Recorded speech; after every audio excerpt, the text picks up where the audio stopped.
It's because I have $78,327 in student loans. And you want to know how much unpaid interest I accrued in the month of February? $523.93. And this is me paying at least a minimum of $2,000 per month. So I just got my bill for one semester of college.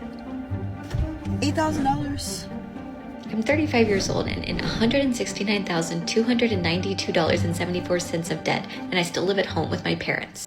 It all starts with a dream. Go to college, get a good job, build a good life.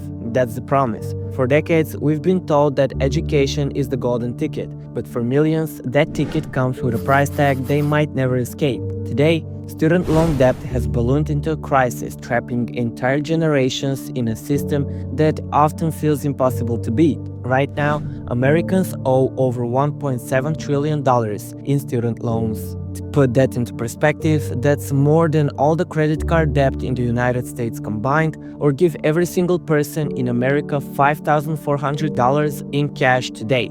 That's the daily reality for over 43 million people who carry this financial burden, sometimes for decades after graduation. But how did we get here? In the past, college was much more affordable. In the 1970s, attending a public university could cost as little as a few $100s per year. A student could work a summer job and cover most of their tuition. Fast forward to today, and that same university can easily cost tens of thousands per year. The price of college has skyrocketed, faster than inflation, faster than healthcare, and even faster than housing. Meanwhile, wages have barely kept up.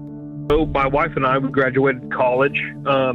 We both borrowed about $100,000 in student loans, and now each of us, over the course of it, we've got about $200,000 each in debt. So we've got about doubled interest, and just trying to see about refinancing, just what options, just some guidance.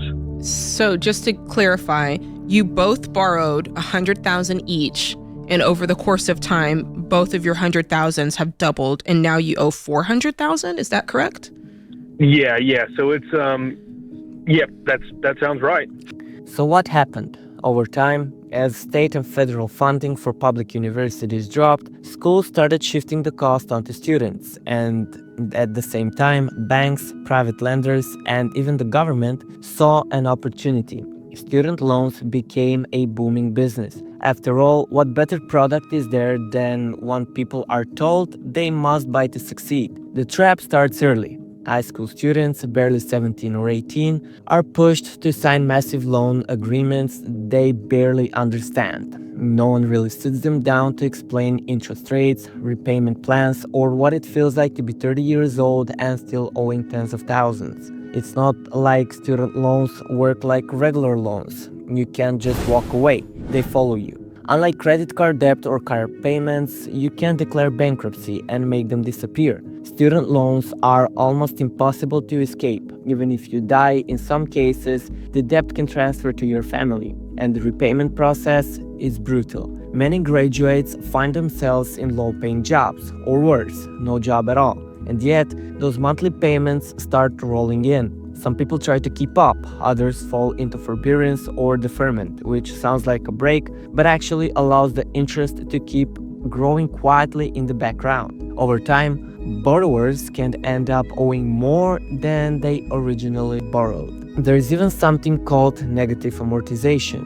It's when your loan balance increases because your payments aren't even covering the interest. Imagine paying for years and seeing your debt grow instead of shrink. That's not just discouraging, it's devastating. And the system is designed to keep people locked in. There are federal forgiveness programs, but they're notoriously complicated and difficult to actually complete. Some people pay for decades thinking they're on the track for forgiveness, only to find out they made a paperwork mistake that resets the clock. Meanwhile, colleges keep raising tuition, pushing students to borrow even more. Why? Because lenders are willing to hand out the money. It's a cycle. More loans equals more tuition equals more debt equals repeating the same process. It's not just about education anymore, it's about profit. And here is the wild part. Some of the most crushing debt isn't even from degrees that guarantee high-paying jobs. It's from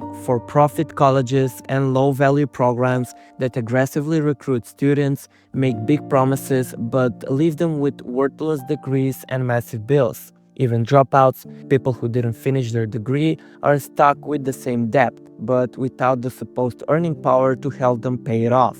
So why don't people just skip college? Because in many industries, a degree is still the minimum requirement for entry-level jobs. It's not necessarily about what you learned, it's about proving you can follow the system. And when everyone else has a degree, not having one feels like being locked out completely. Some people argue that student loans are personal responsibility. And sure, yeah, you did sign the papers, but what if you were pressured into it? What if no one explained the long-term cost? What if the entire system was designed to make you think there were no other choices? The student loan debt trap isn't just about money, it's about time, freedom, and opportunity. It's about people delaying buying homes, starting families, opening businesses, or even switching careers because of the financial chains they can't shake off. There's growing pressure to fix this. Movements to cancel student debt are louder than ever. Some want full cancellation, others push for reforms, lower interest rates, easier forgiveness, and free community colleges. But no matter what side you're on, it's clear something is broken, because in the end, education should open doors, not lock people in.